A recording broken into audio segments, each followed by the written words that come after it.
Hello, this is your host Akil Namluri, and welcome to the brand new episode of the Space podcast series. In this podcast episode, I'm super thrilled and honored to welcome one of the most eminent and prominent industry leaders of the IT industry, Mrs. Sarah Kenyon, who happens to be the delivery manager of the company Mantel Group, and she also runs her podcast channel called Data and Drams, and she's based out of Brisbane, Queensland, Australia. So, Sarah, it gives me an absolute pleasure to welcome you to this podcast episode of mine. So, Sarah, how are you doing, and how is the Christmas vibe during in Brisbane right now at the moment? In the summer season. Thank you for having me. Well, you say summer season, but I'm looking outside and it was actually overcast and raining before. Um, Okay. so at the moment it's getting into the Christmas season, more so meaning that people are ready to shut off and go on holidays, I think is the vibe at the moment, Okay. myself included. So, like, if they go, I mean, in Australia, I mean, talking about it. So, they shut out their business, and which place do they exactly travel? Frequently in Australia during the Christmas time. At the moment, I mean, predominantly a lot of people that I know, at least in Brisbane, my family are in New South Wales. So generally speaking, I will travel to whatever state they're Okay. celebrating Christmas. Um, Right. this year, actually, I'm going to Japan, and quite a few people I know are going to Oh, Japan as wow. well. Yeah. Yeah. So I'll be celebrating New Year's there, which will be very interesting, and something new and exciting for sure. Nice, nice. That's a very interesting place. Always I wanted to visit Japan. Let's see in the future I might. So yeah. All right, Sarah, that's a very good cue points for the pre-Christmas celebration and for the Christmas spirit. So Sarah, without any further ado, let's kick off with our podcast episode. All right, Sarah. So can you give me a timeline of your journey in the IT industry? So the journey itself, I think, very much fell into by accident. Um, Previous to the tech industry that I've been in, probably about 4 years now, so within the tech space. But previous to that, I was a program coordinator, but more so in the startup entrepreneur and business space. So I started off there working, oh, I think it began in 2016. So back in 2016, I started in that space. At the same time, I was also a makeup artist, so completely Oh, different to where I am now. yeah. Um, I was really wanting to start up my own business within that industry, the creative space. I ended up going for some business mentorship with a local business mentor. She ended up having a program under the Australian government that supported people starting up their own business. And Oh. I was also looking for a bit more stability and just trying to figure out really what I was trying to do. So Hmm. I ended up working on my business, getting her mentorship, at the same time was able to step into being both her executive assistant and program coordinator for that initiative. So for the next 3 to 4 years, I worked very closely with her, and she was basically the entrepreneurship facilitator for our region. And then we had about 400 people on the books starting up their own business themselves. So through that program of work, I was basically doing similar to what I'm doing now, just on a different industry lens and in a smaller scale. Um, Right. Hmm. so from that, I ended up going through the motions. I learnt a lot in that role. I did a lot of facilitation. I did a lot of event coordination, and I found myself wanting to get out of makeup artistry on the side because it was more I wanted to help people make an impact rather than just putting on eyelashes on people on a weekend. Okay. So I was getting more into that space. I ended up leaving that role, going out on my own for a year, just doing my own startup business. So I'd learnt a lot in the space that I was in, really focusing more so on people's uh, back end processes, so how they were actually getting clients, more so in the creative space as well. So helping Right. other makeup artists, Hmm. photographers, celebrants with their own startup business. So I did that for about a year. I actually kicked that off right at the cusp of COVID. Right. So not the best timing, but also the best timing at the same Hmm. time Yeah. because it really just helped me shape what I was going to do. It was a very different environment at the time. And I think a lot of people were just kind of looking for support. They had the time, they had some cash. In that space, I was just learning what it meant to develop something. And I think Yep. helping other people develop, but honing my skills on translating what that actually looked like from a business lens. Towards, I think, the end of 2021 or beginning of 2021, I got to the point where I was wanting a little bit more stability. I was Right. more passionate about, I guess, the back end side of things, so systems, Right. Mhm. and also it became more of a money driving thing just for the Yep. stability rather than the passion of it. And that didn't sit well with me. So I wanted to get some stability and then kind of work on that on the side. And if I still liked it, then I would keep going, but money wouldn't be the driving factor anymore. Yep. So I applied for a role as similar to what I was doing previously, around program coordination. And this one was with the company that I'm at now that was just acquired. So I fell into doing an interview with them as a business coordinator. And they ended up saying, you can do facilitation. You can drive initiatives. I was like, yeah. And I ended up falling into the interview of an agile delivery lead. I had no idea what agile was. I didn't know what a delivery lead was. I thought delivery was like driving trucks, which I was like, I can't do that. And they were talking about Scrum, and the only Scrum I knew was for rugby. So I had no idea what they were talking about. Okay. And I said, yeah, I'll give it a crack. So I fell into doing agile delivery lead because I had a number of transferable skills in program coordination. I could manage a team. I could manage an initiative. I was doing road mapping, planning, all the rest of it. So I really jumped into that head first, and it was Yep. very much trial by fire. Had no idea about data, so it was predominantly within the data space. Oh, okay. Yeah, so I very quickly learnt what different acronyms meant across within agile, within tech, within the client space, within consulting in general. But it was the best thing that I ever did, is just taking the leap into a role I had no idea about, but I Exactly. had enough transferable skills to give it a shot. I totally understand. When you were just summarizing your timeline, I feel that it was like exploring into the unknown. When you were just concluding about it. So your Very unknown much. has actually opened a lot of doors for you, and it has made you the successful industry leader that you are now, Sarah, for sure, I would say. Yeah. I definitely feel that I always wanted to be in tech. Yep. I remember going through my previous role and thought, oh, I'd love to do that. I'd love to get into the tech industry, but I just didn't think that I had the experience or the understanding of how to get in there. I didn't go to uni. I wasn't very good at school, so I didn't have the grades that I felt needed to go into engineering or being an analyst. I didn't realize that you could be in tech in Mhm. the role that I'm in now. And I Okay. think if I had have known that, I probably would have made the jump a lot earlier, but Yeah. Yeah. it's always the way that you don't expect. So I Yep. think taking that leap was the best decision I made, because yeah, 4-5 years later, I'm in the role that I am now, and Amazing. I'm Yeah. not an expert at data, but I know enough to be dangerous in the role that I am. Yeah. And yeah, I really enjoy what I'm doing. That's amazing, Sarah. So, Sarah, in the starting, you told me that you collaborated with one person, who was actually into this entrepreneurship kind of thing, who's working with the Australian government. So back then, when you were collaborating with her, did you ever get any plan that you wanted to start your own business and initiative or some entrepreneurship kind of thing? Like, did you ever toy up with that idea, by any chance? I had a few. Always wanted to start my own business. It didn't really matter what it was. I always wanted to make an impact somehow. When I actually met her, I had my makeup artistry business on the side. So I originally went to her for advice to start that Oh, up. okay. Right.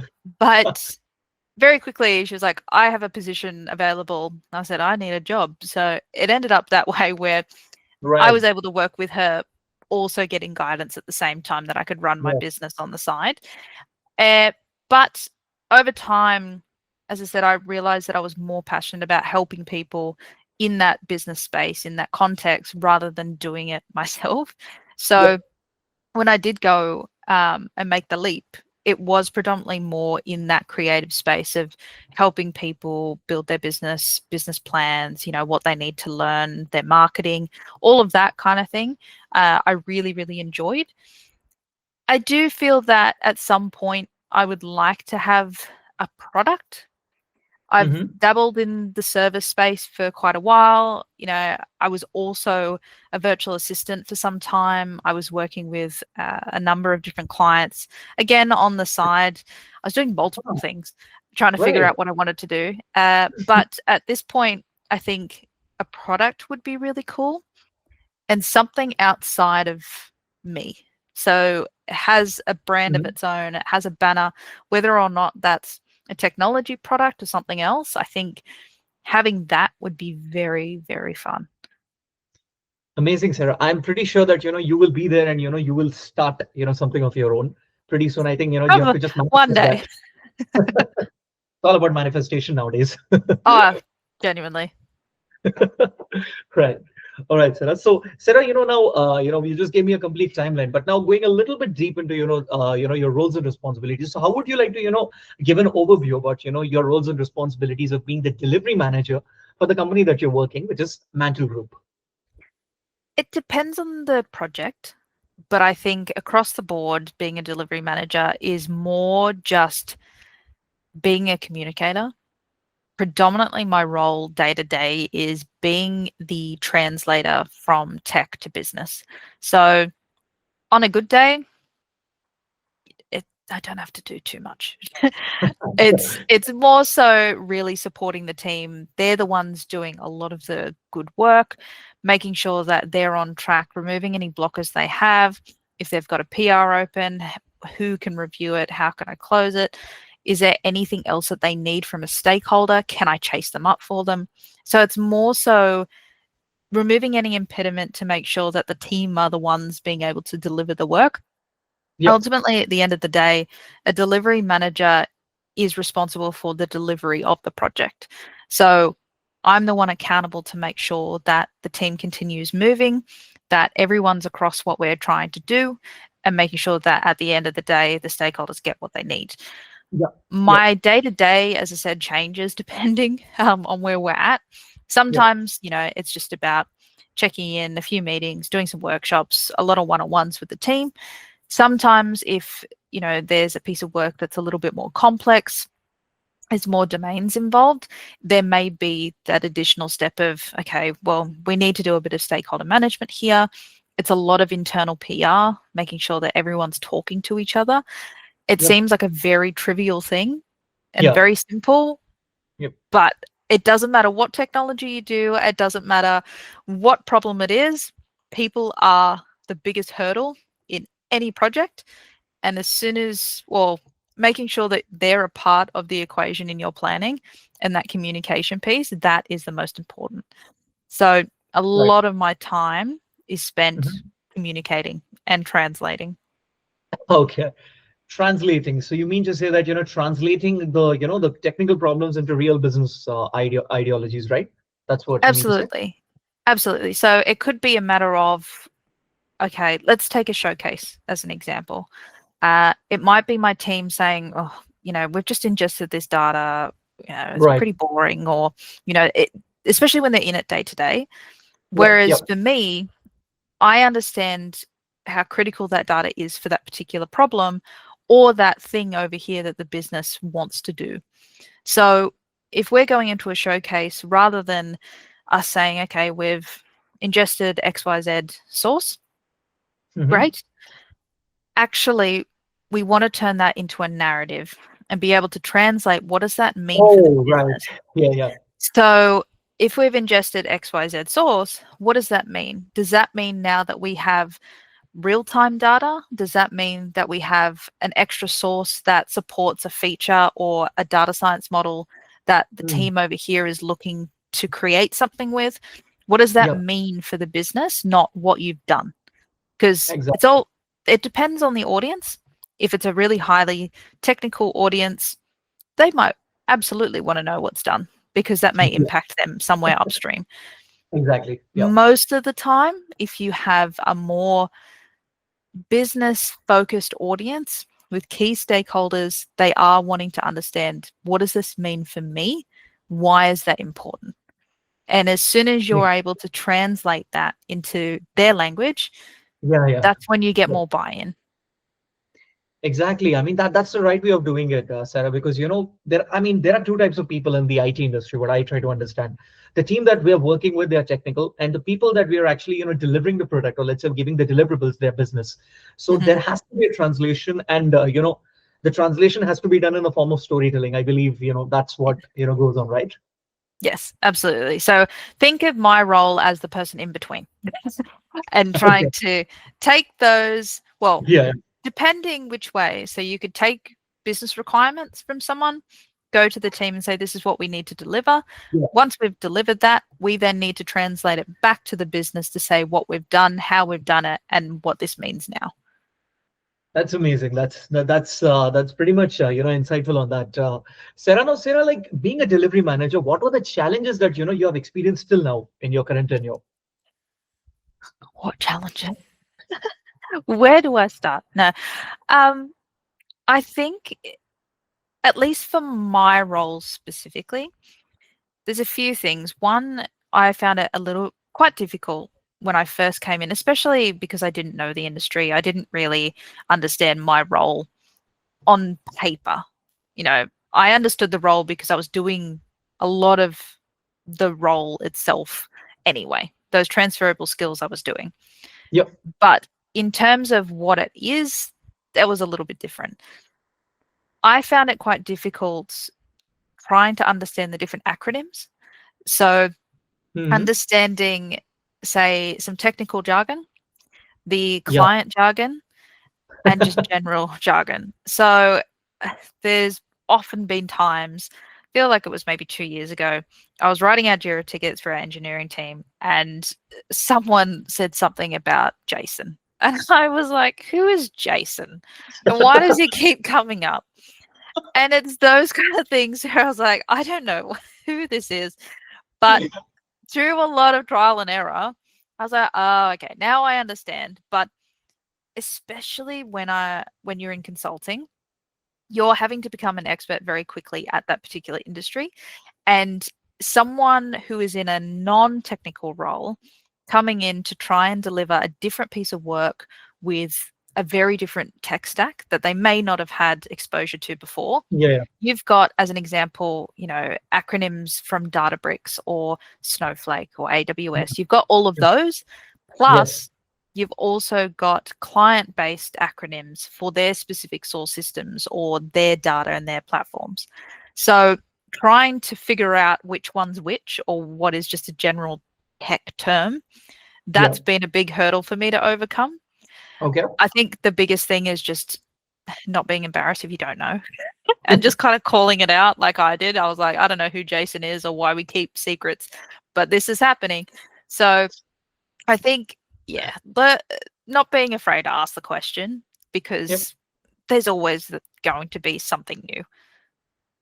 Seriously, Sarah, since you just added up this point, in the previous organization where I was working, always my seniors used to tell me that, no question is a silly question. You just have to keep informed to the team that, Mhm. whatever doubts you have, and that'll actually help you out in the long run. So I really, sort of resonate with the key points that you have shared just now, Sarah. I find I don't mind being the dumbest person in the room because I get to learn the most. And I think that, it's okay to not know the answer. I feel like a lot of people potentially have either imposter syndrome or ego where they feel like they can't. No one knows everything. And that's the easiest way to learn something or clarify, is asking the question. So don't be afraid to. Asking the question is not at all a problem. Not asking the question, I believe, is not the right thing to do, because you're trying to escape yourself away from going into the complexities of things. Hmm. And I feel Absolutely. that our listeners will definitely understand that you have to ask questions. Whoever are freshers, who are listening to this podcast episode, they will understand that when they join a team, that they have to ask questions to the seniors and understand, why am I doing this, and what is the long term of it. So that's the I I feel like there is so much benefit in asking why. yeah. A lot of people don't ask why. They just get told what, and they go, okay, I'll do that. Yeah, yeah, My In some circumstances, obviously, we have to do the what, but I feel yeah. it's of benefit to take a step back sometimes and ask why, because then you get a better understanding and a better grasp of what you're delivering. And that will also help you translate to a business stakeholder, because then you also understand their why, Yeah. and that helps you communicate. Absolutely, absolutely. That's a very much right point said, Sarah. So, Sarah, from a podcaster to another podcaster. So, I'm very much keen to ask you this: like, what was your inspiration and drive to start your own podcast channel called Data and Drams? And having said that, is there any interesting backstory that is associated with it? I love my little podcast. It's brand new. Well, it feels like I started it so long ago, but I had the idea, I feel like at end of January, early February, at like 10 o'clock at night in bed. I thought, that's what I want to do. I didn't know what it well, I came up with the name first. I thought Data and Drams, I want to do events. I want to do something around this because I know that it's bringing my two favorite worlds together. And then I've always wanted to create a podcast. So I thought, might as well give it a crack. It doesn't matter. Whatever happens, happens. If I get to speak to some incredible people and learn a bit, that's a win for me. I ended up mulling over it, trying to figure out what I wanted to do. I started with a few interviews, and then I went away for about a month. I was going to launch beforehand, but I wanted to do it properly. So when I came back, I decided to do a launch event. Data and Drams, we had a live whiskey tasting, which was Oh, very, very okay. fun. So basically, the concept of it is I love data. I feel data is in everything. Yeah. Throughout, my new career in tech, I've learnt a lot about data. I also find that it's a really interesting point. As I said, it's everywhere. It informs everything that we do. And I love whiskey. So I wanted to bring both of those together. Yeah. But I also found that, especially in my role, as I said, I'm majority of the time in between. So I'm in between the teams and leadership.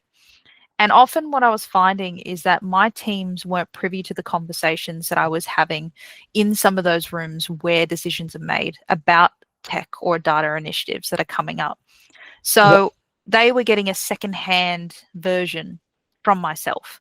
Whereas I was able to be in the room where these decisions are being made or discussed, and I had the access to that.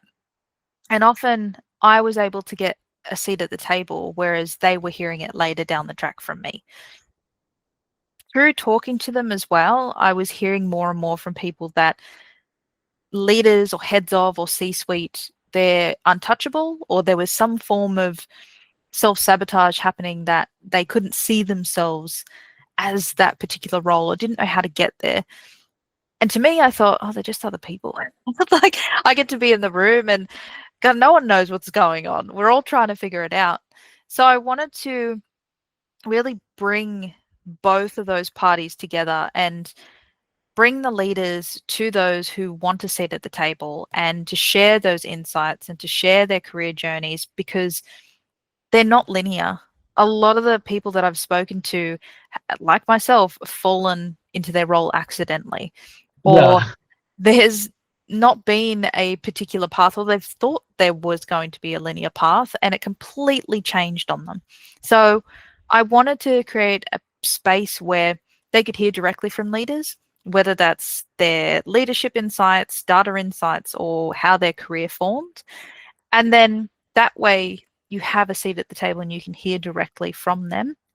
And it also, with the element of whiskey, gives a bit more candid conversation. Yeah. People are a little bit more relaxed. Absolutely. I Yeah. prefer doing it in person. So for my podcasts, I get to be with them. I share a drink with them. Right. We get to try a new whiskey, which I love. And that was, I guess, the leadership and the tech aspect of the podcast.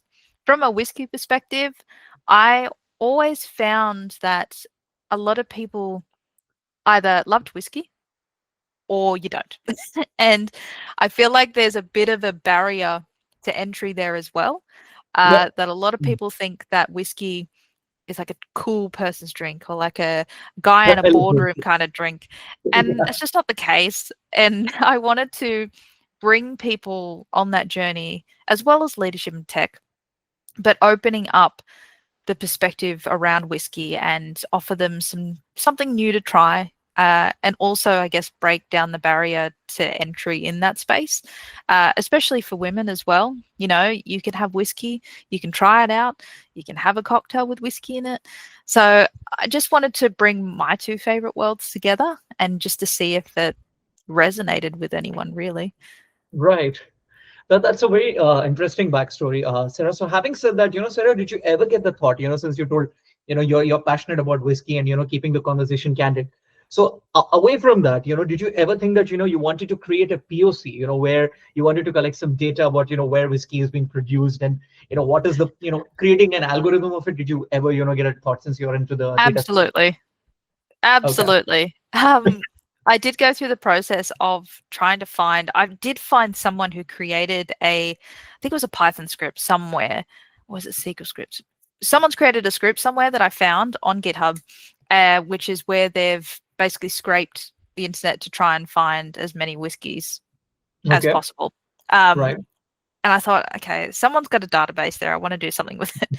Yeah. Um, but there are a few other people that are doing it, and it would be interesting to create a product out of that to kind of, again, blend those two things together. I think I actually did a post recently, a few months ago now, that data transformation and whiskey creation are very similar.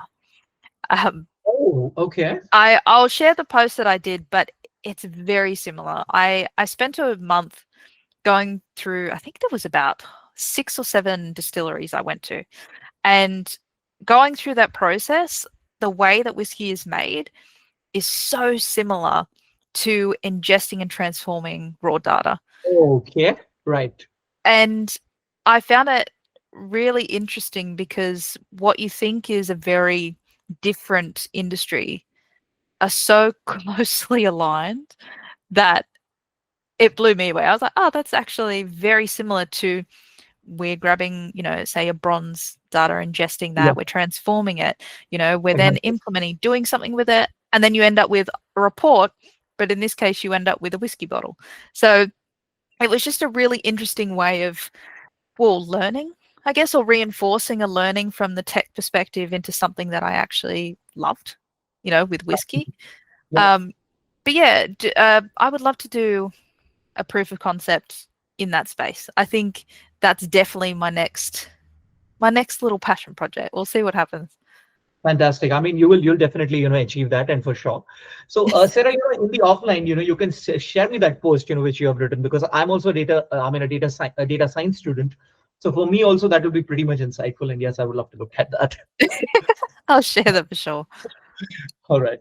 That's amazing, Sarah. Now, so Sarah, like, would you like to, give an insight, into the projects that you are part of, namely, pertaining to the likes of FRT Proof of Concept and then the data acceleration project. So, I mean, what are your thoughts behind, being part of these projects? I was very lucky to be a part of my first AI program this year. So we were able to look at computer vision, so CCTV, in terms of identifying an AI solution that would support the identification of, I guess, facial recognition. So Mhm. the whole use Yeah. case was around facial recognition within hotels and the Okay. ability to identify people walking in that were self-excluded from that particular hotel, or just preventing that regulatory impact for the hotel. So being able to be a part of that and not only seeing, the architecture design, which I'd seen previously on projects, user experience, that was also an interesting part of it, but seeing how we used AI models and being able to choose the best one for the job and seeing Yeah. the output was so interesting. And also seeing, we did a kind of age assumption, not verification, because you can never be too sure. But we went in and using ourselves as test data. So obviously it captured me and what it thought that how old I looked. That was wild. And just the whole process of, using Okay. our own data, and being able to go through the process of collecting that data, running it through the program, and then getting an output and being successful at it. I think that was really interesting. In terms of the data transformation, that was a longer piece of work. So around about 18 months. I prefer longer programs of work.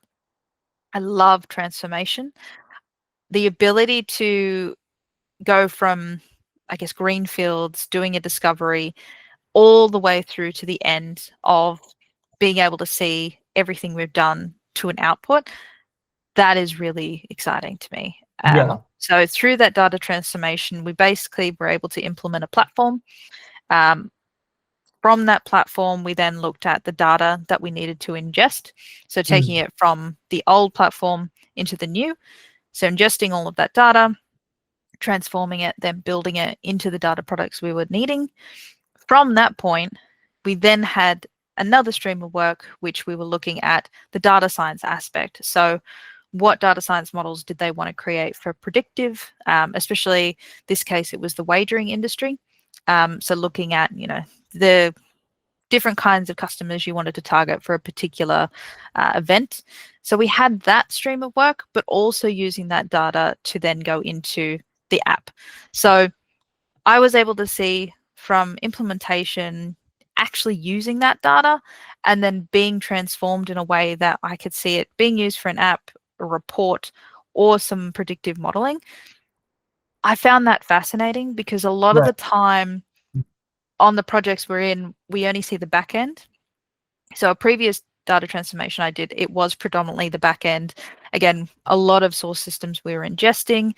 Mm. And coming back to that why, it was very much a, yay, we ingested another one. It was Yeah. very, we never really got to see the end result. Whereas the last one I did, it was end to end. And I had the ability to work on all of the different streams to actually see how data is used all the way to the consumer. And it changed my perspective of how much actually goes into feature changes within apps or even just a report, because any banner, any update within an app, there are so many people working behind the scenes to get that done. It's insane. So yeah, it really put into perspective the amount of effort that goes into from engineering teams to make that happen. That's an amazing thing to hear, Sarah. So, Sarah, you told me that in the starting, you were working on an application, or let's say into a project that was actually, going on to the regulatory ways of, understanding the facial recognition. So, having said that, it was, pertaining to the hotel industry. So, which region was that, part of? Was that Australia? Was that New Zealand, or which country was that, That pertaining was to? it was Australia. Yes. I had to think about that then. Yeah, All predominantly right. Australia. A lot of the time, uh, it's quite interesting because even within state by state basis, the regulations are very different. Yeah. So even just trying to manage and understand what the expected output is, or even just the risk involved per state, is also something we had to consider in our planning. Um, Given that it was all a proof of concept, obviously it was based on recommendation, that was the output, but it was proving out that something like that could potentially be implemented. Yeah.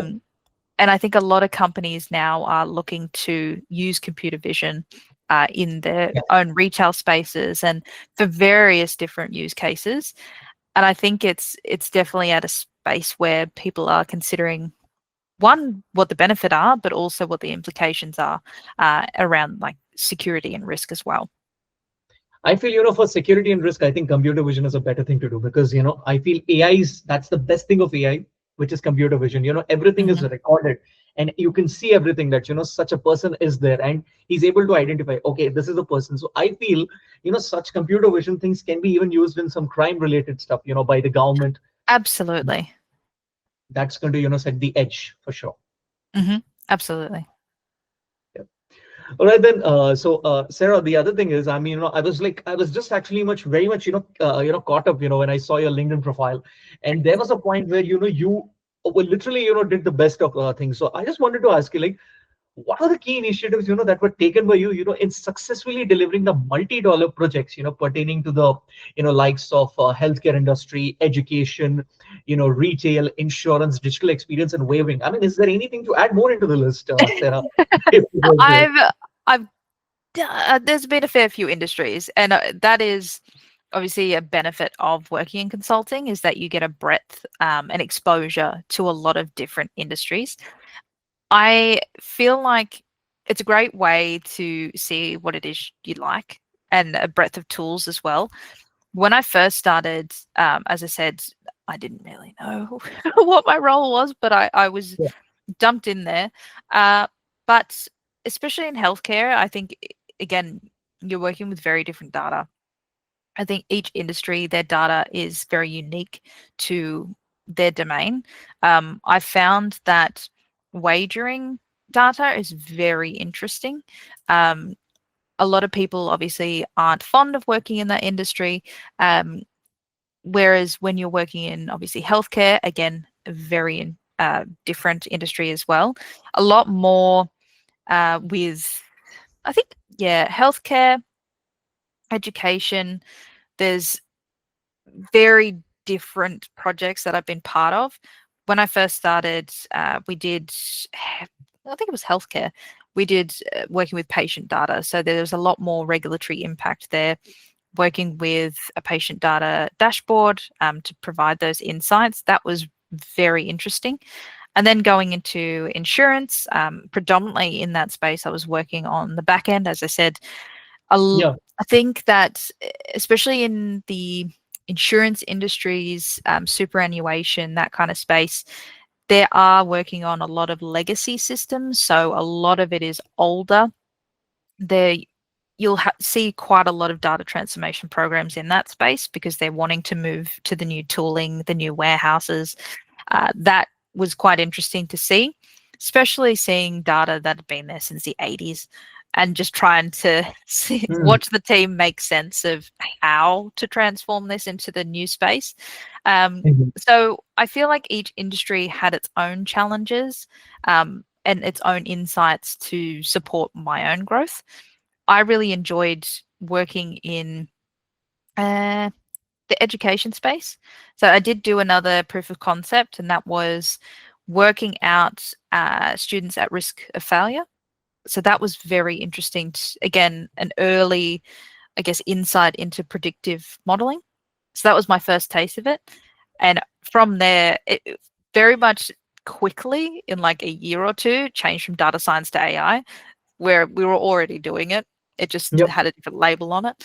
So I found that having a breadth of industry exposure has been really interesting and supported my growth. I think as I progress in my career, I'll probably look to hone in that a little bit further. I'm not sure what industry yet. Okay. The tooling, again, I'm up for any tooling. There are ones that I prefer to implement on different projects that I'm in, but I am myself moving more so into the transformation space, predominantly with data and cyber. That's kind of my sweet spot. Okay. That's interesting. So in one of the places you told me that you had a situation where you were dealing with a legacy system and the data point of view. So was it a challenge, understanding the data sources in the legacy system, or were you involved in some kind of a migration, from the legacy system to a new application? So what was the Yes. insight behind that? Yes. So, majority of the time, if you have a legacy system, you will be migrating to a new data warehouse or a new system that they're implementing. It is challenging if you don't have SMEs that were there who work with the data. So, if That's you right. have Yeah. someone, if you have users that are there willing to support the migration effort, who are able to talk you through why the data is used, why it might look like that, how it is applied, that's very helpful. When they're not there, it's very difficult. because you might find data that everyone says is used and is used for this report, and you go in and it hasn't been used in about 10 years. So it's interesting because you kind of have to dig through to try and find Yeah, what you need to bring over. There will be certain circumstances where it's, due to time pressures and whatnot, that it will be a copy and paste just to get everything off the old legacy system into the new. Is that best practice? No. But obviously, once you're in there, you can then go through and streamline. It's just a matter of your risk appetite and then understanding whether or not you're comfortable with the rework that will happen. A better way of doing it is obviously identifying that you have a legacy system that you're migrating off, and then going through the data and saying, is this something we need in the new world? If not, yeah, better off to leave it. So very, going through and streamlining that work, and it's a tale as old as time that no one's got time. yeah, But in the long run, it is better for you because it reduces tech debt and it reduces you pulling something over on a crumbly foundation already into a new world where you want to start fresh. So taking absolutely. that time out in Yeah. those legacy system updates and migrations it will pay back tenfold. Yeah, that is true. That is true. Very much. So, like, Sarah, now heading on to this. So, Sarah, like, would you like to, talk about your expertise, being part of different volunteering initiatives, pertaining to the likes of, the cybersecurity champions of tomorrow, the last conference, beer ops. Then after having said that, the other thing is women in the tech. So I know the last two things which I was talking, it was in the past. So, would you like to, talk about all these things, that can act as an inspirational roadmap for the listeners who are listening to this podcast across the world? Absolutely. I find that volunteering is the best way to break down the barrier to entry. A lot of people I know don't enjoy networking. I didn't enjoy networking when I started. Depending on the Right. day, I don't feel like networking. Networking is one of the best assets and one of the best things you can do for your career. That's right. And it depending on what you're wanting, right? Like asking yourself why. Internally, where I work now, I've run quite a few personal branding workshops, and that is one of the key things I ask right at the start is understanding why you're wanting to build a personal brand, why you're wanting to network. If you're doing it because you feel you have to, you're already doing it wrong. Understanding what it is you're after and then applying that, I think would be more beneficial for people. Networking is a great way to expand your existing network. It's great to learn from other people. It's great for recognition. It's great to get people knowing who you are, and just being seen is one of the best things because you're providing yourself that visibility so that in future, if you need to get another job or if you want exposure to a mentor, Yeah. that's where you can tap into it. So for me, when I first started, I actually found, I think it was, and I need to get rid of Facebook because I hate it. But I Yeah. had a reminder the other day from Facebook, and it was of one of my very first networking events that I went to. I think it was 2014. And I remember posting about it, being like, I went to my first networking event and it was so great. Rah, rah, rah. And it was amazing because I thought, I remember that event because I stuck right at the back and I hated it. And I didn't want to talk to anyone. I think I knew one person.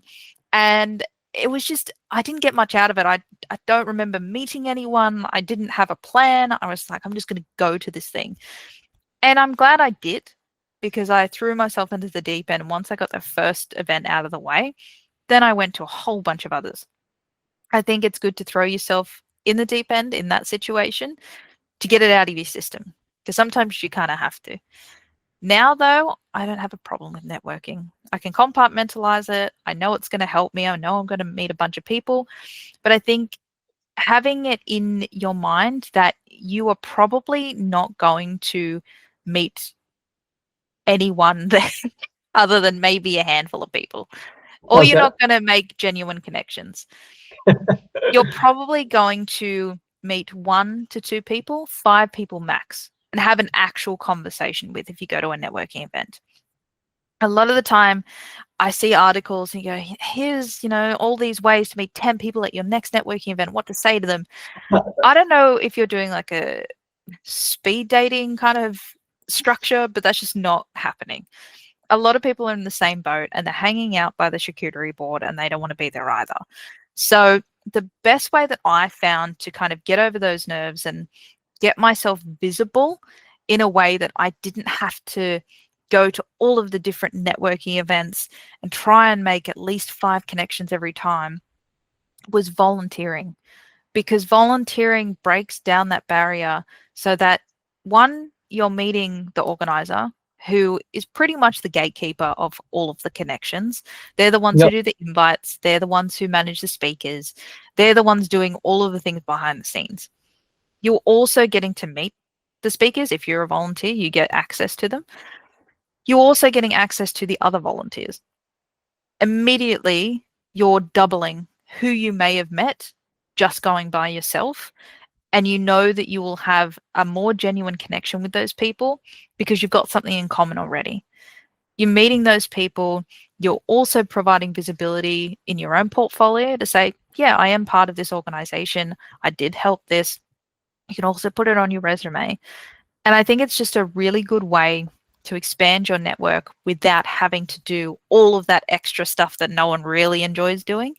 And Yeah. then through that process, you get more acclimatized to speaking to people that you don't know. And then you can do networking as normal. But I've found for myself, at least, if at least every year I look at 1 to 2 different organizations and then I go, okay, this is something that really interests me. These are Yep. the kind of spaces that I'm looking to get into or exposure to. And I volunteer. And I volunteer. I'm, first point of call to know who the speakers are, first point of call to support the event and be able to see what's being happening, and talking to all of the people that go as well. Because people come to you because you're the volunteer rather than you Yeah. having to go to them. So I've just found it's a really good little hack for me, at least, Yeah. to break down that kind of barrier, because I'm very bad at big group things on my own. Whereas if I'm a volunteer, it just kind of, I don't know, it changes Change my our perspective. Yeah. yeah, it changes my experience, because it really helps me not feel like I have to go out and do all the things. It's, I have a job and I'm doing this while also meeting all these people. It definitely reduces the stress. Absolutely, absolutely, sir. And I feel that, doing the networking is more like, coming out of your comfort zone. And I suggest and, recommend this to all the people, who are coming from different countries and, doing their masters or, joining, coming to a new country and meeting new people there. If they do networking, they are going to get, completely accustomed to the IT, weather there, the IT Mm, climate in Australia, or let's say any other country for that matter. And they'll grow their network and they'll understand, okay, these are the things that I need to do in the long run, and I need to go into the events or for space myself in this technology where I can see my future going on. So I feel this is absolutely. the right roadmap for that, and you also have given a very inspirational thought on that, Sarah. So now, Sarah, having said that, one word actually caught my attention the most when I was actually asking you the question, beer ops. So is beer ops something related to the people who are enthusiastic about whiskey and all of the other things in a I candid way? wish. Beer ops is predominantly people who are interested in beer, but it doesn't limit to beer. So beer ops is one of the largest networking events in Australia. They bring together, I think we had earlier in the year, there was about 500 people on the list and 500 people on the waiting list. So it brings Okay. together a really big group of people. I do recommend, if anyone hasn't been to a networking event before and kind of, again, doesn't want to volunteer, but does want to dip their toe in, Beer Ups is a really good way, because you're kind of going, one, everyone's drinking. So everyone's already, having a good time. But two, Yeah. because it's such a large group, Yeah. there are exhibitors where you can just kind of mull around, and you are kind of helping yourself in the way that there's not really I guess what's the word I'm trying to think of? I don't want to say reducing the barrier to entry again because I've said that multiple times, but it is. It's kind of helping you, yeah, reduce the barrier to entry. It supports you in the way that you don't have to physically go out to all these people. I think when there is a smaller event on, say, some of the meetups or the user groups, it's a little bit harder because you can't really hide, especially if it's like your first time networking. You have to go and speak to people because people can see you.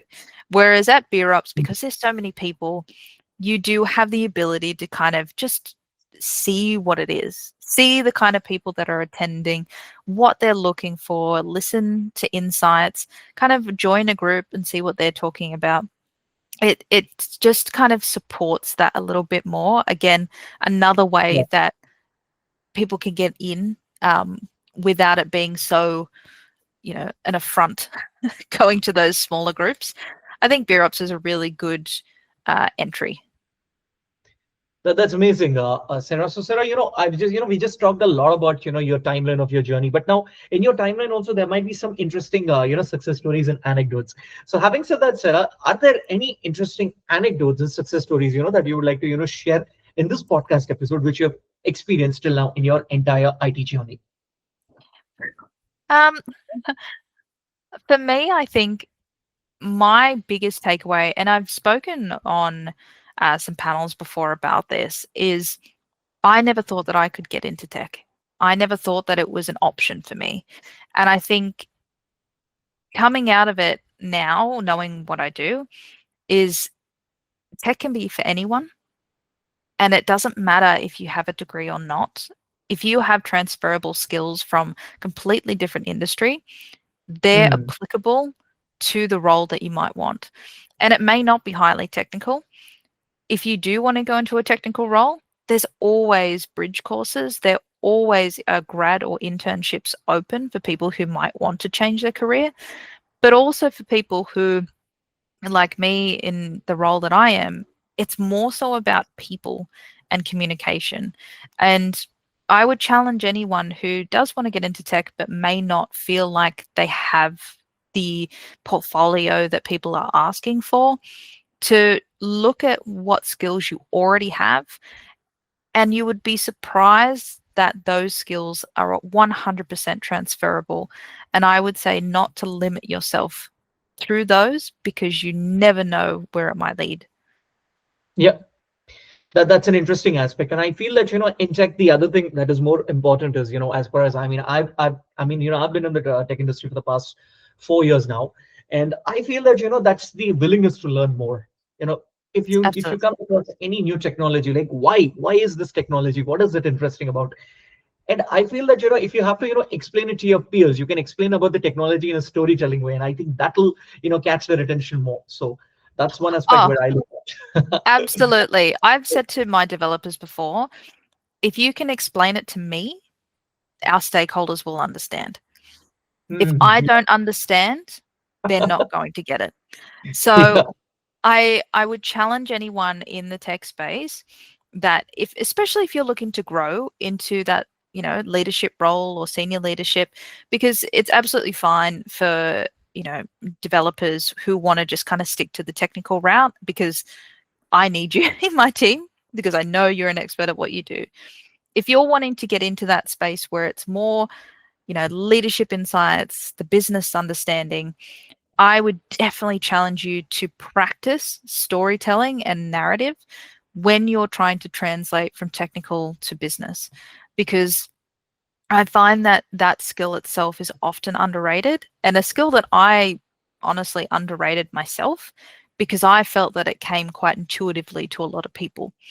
Yep. But that's where I felt that my skills were quite valuable at the end of the day because I'm able to translate that quite easily.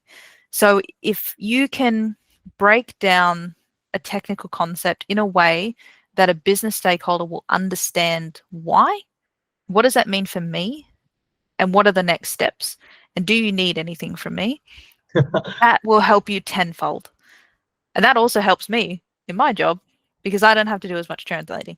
So Yeah. I would definitely practice that skill because it is so underrated and so needed in the space. Absolutely, absolutely, Sarah. That's a right point, said. Now, Sarah, before we conclude our podcast session, or come to a halt of it, let's take a lighter route in the form of a rapid fire round.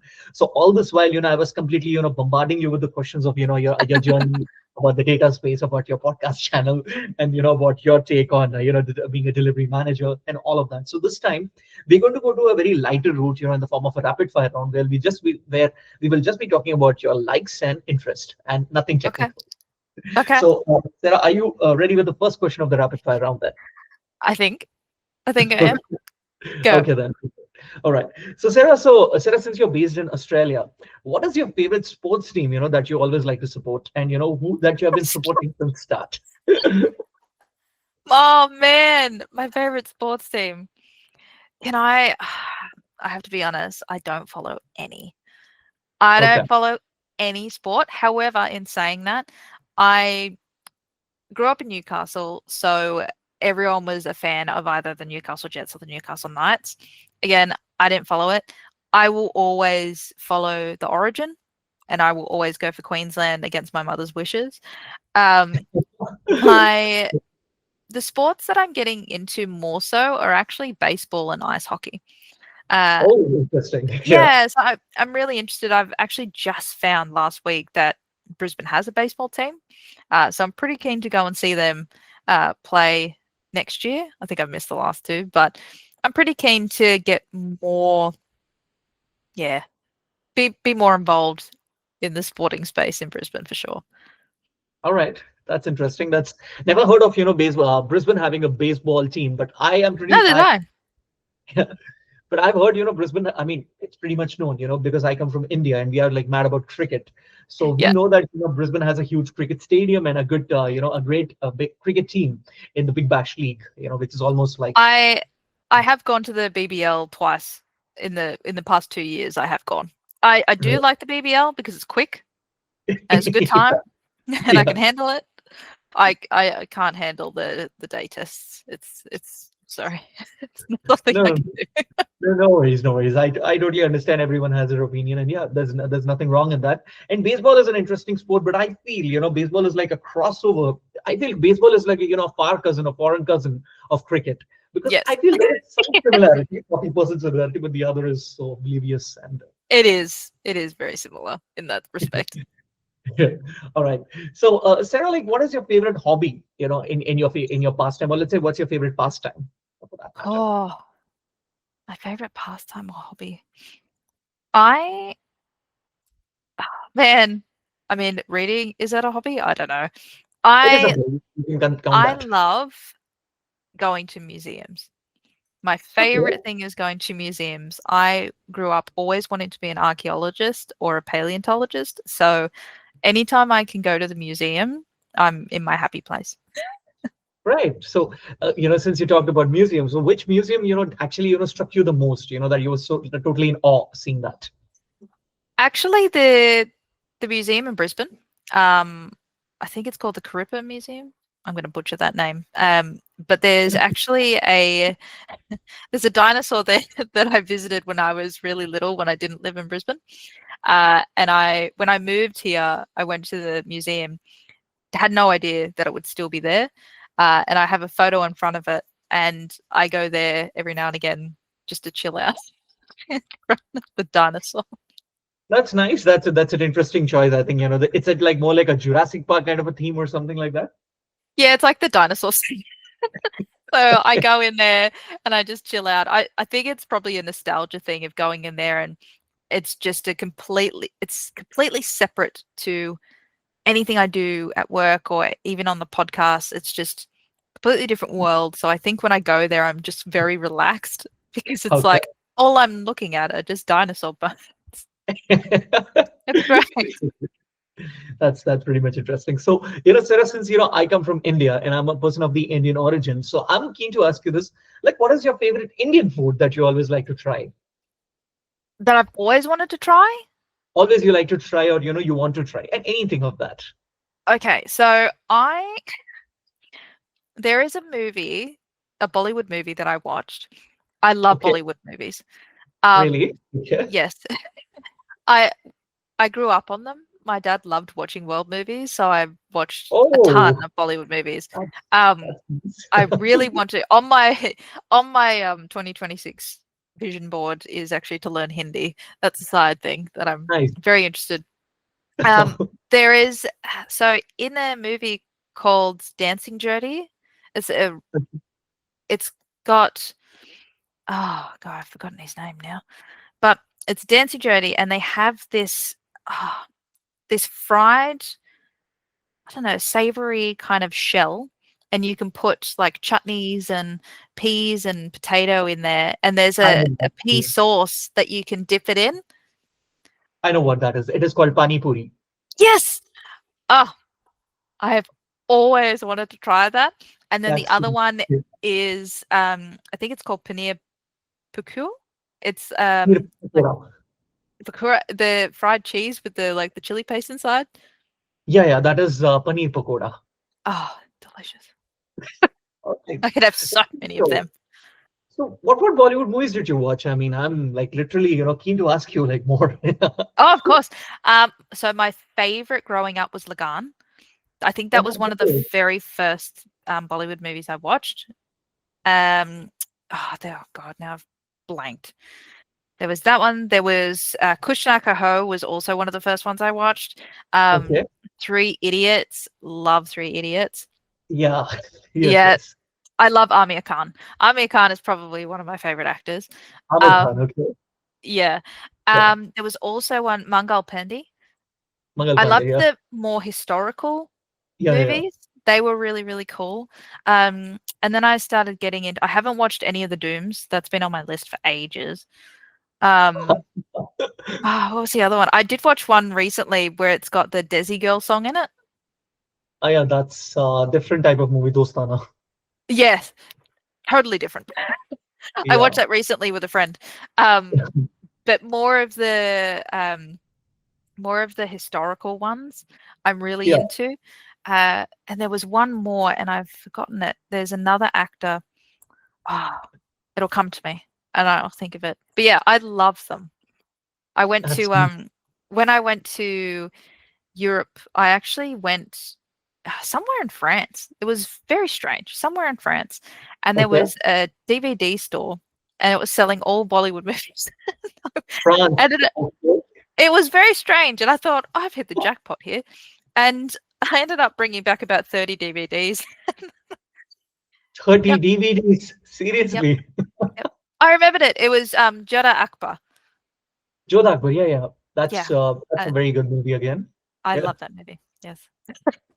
Interesting. So since you want to learn Hindi, right, Sarah? So I'll just give you a small Hindi word. I'll just go very slow on that. Okay. So that we say in Hindi for how are you, we say aap kaise ho. So you Aap can kaise ho? you got it. Yeah. I love that. That's so cool. I would love to. It's such a beautiful language. Yeah. The thing is, I'm not Hindi. My mother tongue is not Hindi. We speak a Mhm. southern language called Telugu. But Hindi is a Ah, language that, we speak when we go to different states of India. Like it's a bridging language. It's an official yeah. language. We don't speak national language. But I'm much more fluent in Hindi rather than my mother tongue. And that's the annoyance I get from my elders. Wow. Yeah. That's so interesting because I have found I was speaking to someone at work and they mentioned there's like 1,000 dialects in Yeah. India. And there's also, I think the other language I was looking at was Tamil. Yes. Tamil. Yeah. Yeah. So I was like, how am I going to learn all these languages? I mean, it's for us in India also. We also get very confused with the language because there's so much diversity. But yeah, Yeah. Tamil is our neighboring language. It's a neighboring state for us, so Mm. we consider them to be neighboring brothers. So Oh, I don't know, and this is my ignorance, but having so many different dialects yeah, and trying to interpret that, I think, is it, I guess, the base language the same, and then you can kind of pick up that it would be different, or is it completely different? the base language, yes. I mean, there are certain states in India, like majority of the states in India, they speak Hindi, and that's the base language. Mm. But apart from that, everyone has their regional languages and mother tongue, and all of that. So that Yeah. comes in. So it's that's how it functions here in India. But I know it is pretty much new, for you. But yeah, we also find it new when we when we go to different places and we hear the different slang. We're like, okay, so many things we are Yeah, I hearing. don't know. So Oh, yeah, that's amazing. That's one of my 2026 goals. I really want to learn Hindi because I've been, you know, watching all the movies all the time, and I have so many of the songs on my Spotify, and I sing them, and I have okay, no idea what I'm saying, but okay, right, I want sure. to I mean, understand. you'll get it definitely for sure. You just have to once. I mean, since you see a lot of Bollywood movies, and I think you're seeing with the subtitles, and probably you'll definitely get the hang of Hindi pretty soon. I think that's I spoke to someone recently just about learning languages, and one of the best things is really immersing yourself in the culture. If you love the culture, then it's easier to learn the language Yes. because Yes. you're Yeah. able to absorb either movies or music or reading. And I was already doing that anyway, so I thought, oh well, that makes it easier for me because I love it and I can watch these all the time. Bollywood movies go for a long time though. It's like Yep. four Yep. hours. So I have to like set aside like a solid afternoon. Like a proper binge Like a watching kind proper of a. session. Yeah. Right, right. That's interesting. So, Sarah, if I ever visit Brisbane, what are those three favorite restaurants, that you would like to, recommend me? Oh man, that's hard. I don't go out a lot. Okay. Or anywhere in Australia, not Brisbane, wherever, you have been, whatever. I'm more in tune with whiskey bars than I am Okay, then you restaurants. can just name the distilleries. Let's flip the question around. So, what were the distilleries? Since you told me that you wanted to create a POC based on the the whiskey. So, what were the distilleries that you visited? Naming The them. ones that I visited when I was in Scotland, actually, we went to, oh, now I've got to remember. We started in Ireland, so we went to the Jameson distillery, went to Teeling, which was really cool. And then we jumped over to Scotland. We visited Glenlivet. Um, God, I can't remember where we went now. Glenlivet. We went somewhere else. Went to so many of them. Right. Um, I did Okay. go to there's a Starwood distillery here in Australia in Melbourne. So that's a Yeah. really great one if you're visiting. I actually did a whiskey tasting paired with a three-course session. That was delicious. It was basically they brought out a whiskey cocktail or a whiskey and paired it with the type of food that we are going to eat, but it wasn't necessarily the flavor pairing. It was actually how it was created. So that was really, really nice. That was a really good experience. I'd recommend anyone, if they're in Port Melbourne, to go to the Starwood Distillery. My Um, next hmm. distillery that I'm going to will be in Byron Bay. So only about an hour out from Brisbane, which I'm very Okay. excited. And Nice. Yeah. then the one after that that I've got my eye on is Lark in Tasmania. Okay. Interesting list, I would say. That's So pretty much. I'm very, very keen. Yeah. So I'm aware of I'm pretty much aware of the fact that you're heading to Japan for the New Year celebration. Now, having said that, is there any particular country in your list that you want to visit, but you have still not visited that some country that is in your list at the moment? Apart from India, obviously, um, Egypt. I've always Okay. wanted to go to Egypt, my Okay. entire life. I wanted, as I said, I wanted to be an archaeologist, and part of that was majoring in Egyptology. And so I've loved ancient Egypt since I was a kid. You know, Okay. I collect all of the little figurines and just I love that entire world. So I watch a lot of documentaries about Egypt. um, and Hmm. I feel like if I went there, I would probably cry. So it is definitely it's like a place where I've spent so much time and energy dreaming about that when I Right. eventually go there, it'll just be a very overwhelming experience, I think. But it's going to be a thing of fulfillment, I would say, when you go to Egypt. Yeah, I just I always wanted to, yeah, learn how to read hieroglyphics and just Yeah. go and experience all of the temples. Um, as I said, I do a lot of outside of work and outside of the podcast when I do have time. I really like just reading up or doing short courses on archaeology. osteology, all of the ologies basically, because I just find it so interesting. And that's also a way that I recharge. Right. That's interesting, Sarah. So, Sarah, the final question to you. So, Sarah, like, what are the favorite Bollywood songs that you like to listen always? Oh, I mean, I think it's called Cello. Is it Cello Cello? It's Lagan one. I've got it here. Yes, Chale Chalo. Yes, I know that song. There's fantastic. I remember my dad and I singing that in the car when I was Oh, growing up. I loved it. There is actually one I'm looking on my list now. There's Bole Chulian is obviously prime. That one's yeah, on repeat and yeah, probably at every wedding ever. Um, yes. the other one I've got here right at the top is Nagata San Dol. Huh. That's from another movie. Loved that one. And then there was Devdas was the other movie I was trying to think of. Devdas, okay. Hmm. Such a sad movie, but so good. That was Devdas. that one is Dole Re Is it Dole Re Dollar? Yeah, yes. That's another beautiful song. Yeah. Actually, the movie Devdas, it actually is a remake of an old movie in India, and they Is made it? that. Yeah, the 1960s or 1950s, if I can get that right. Oh man, I need to watch that. That was so sad. I was like, such Yeah. beautiful. But yeah, I go through kind of I've got an entire playlist that is all world songs. So Right. it might change from Bollywood to French to Irish to whatever in a day, and I love it. That's interesting, Sarah. So, Sarah, what was the first Bollywood movie that you saw? Like, you told me that your father was into seeing a lot of world movies. So, which was the first Bollywood movie that you happened to see? The very first one I think was Kuch Na Kaho. Kuch Na Ko. Okay, yeah, I know I that think, movie as well. and then immediately after that was Lagan. Lagan, yeah. I feel like I was like 8. I think I was very, very young because it was on Okay. Foxtel. It was on Foxtel on World Movies, and I remember sitting down and my parents realizing that it was like 3 hours long or 4 hours long, and then we ended up watching it till like midnight. But it was great. I was like, "This is a very long movie." Um, Yeah. but yeah, that they were my first two. I think I also had um, Bride and Prejudice. That was also like a little fun. Hmm. It's an Anglo movie, you could say crossover between It India was a and crossover. yeah. Yeah.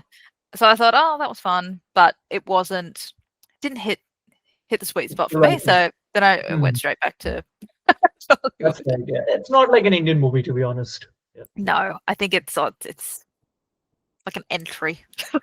It's I a- it's a- I think there was another movie that I watched with the Swire Rai, and for the life of me, I can't remember what it was now, but it was fantastic. It was so Nice, good. nice. There is a I movie am. oh sorry, you go. Yeah. Go on, Sarah. I'm so sorry. No, You no, can. no, that's fine. There's another Yeah. movie that I've been wanting to watch, and I can't remember the name of it now, but I keep watching the music clips of them. I'm like, I Right. need to sit down and watch it. There's so many on my list. Interesting. Sharing my anecdote about Lagan. I was 5 years when that movie released, and I watched that in the theater. Really? Yeah. I just came from the US because I used to stay in the US. My father was working there. So we came back to we came back to India for good then. So that time, I had this fascination about cricket. So I said, this is a movie about cricket. So I want to watch this movie. And I don't know, we traveled a lot of distance to go to that theater in Hyderabad. And I remember that day really well. Oh, I love that. It is a really cool, like historical portrayal of cricket in India. And I mean, I would recommend that movie to anyone. Yeah, It's that's such a true. good film. Yeah, that is absolutely right because it's one of those celebrated movies in India, that actually talks about the origin of cricket. And people who are mad about cricket, I think, will definitely get hooked to it. Oh, 100%. It's so good. Now I want to watch it. Yeah. Know what I'm doing. Awesome. That's amazing, Sarah. So, Sarah, thank you so much for once again for taking time from your busy schedule and being part of my podcast initiative. It was such a lovely conversation, conversing with you in this medium, especially talking about your journey, about your podcast initiative, and the way you're handling your team and translating the technical aspects into the business ideologies. So, which is really good. And also, I was really like taken back, when you had that zeal that you wanted to go into the IT industry, and that journey was very much inspiring. And talking about your talking about the projects that you're part of, which was dealing with computer vision, that actually caught my eye. And finally, your complete fascination for Bollywood movies. I was like, oh wow, when is It this surprises conversation a lot heading of people. I've had the best conversations going through. Actually, side note, a few weeks ago, actually, I went to the dentist. This is completely off topic, but I went to the dentist and they said, Sarah, you're gonna have, it was non-invasive surgery. It was awful. So they were trying to make me feel better by saying, we can put on whatever music that you want. We don't have the screen above. And I thought, do you know what I really want to do? I really want Bollywood music.